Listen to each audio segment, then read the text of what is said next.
Scooter લઈને જતા હતા અને અકસ્માત થયો અને પડી ગયા.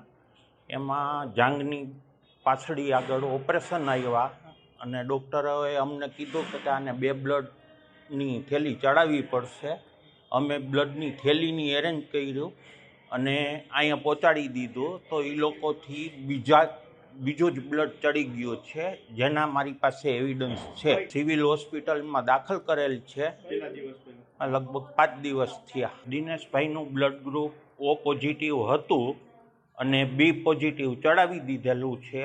અને B પોઝિટિવ ચડાવ્યા પછી એને એકદમ ઠંડી ચડી અને રિએક્શન ચાલુ થયું અને ડૉક્ટરોએ અહીંયા તરત જ બોલ્યા કે આ બ્લડ બીજાનું ચડી ગયું છે.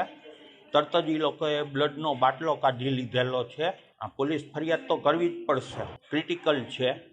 જે કોઈ અમને જવાબ નથી આપતું, અમને ICUમાંથી પણ બહાર કાઢી મૂકે. બેદરકારી ડૉક્ટરોની જોઈને અમને તો જે લોહી એને મંગાવ્યું હતું એ લોહી અમે એને પહોંચાડી દીધું છે.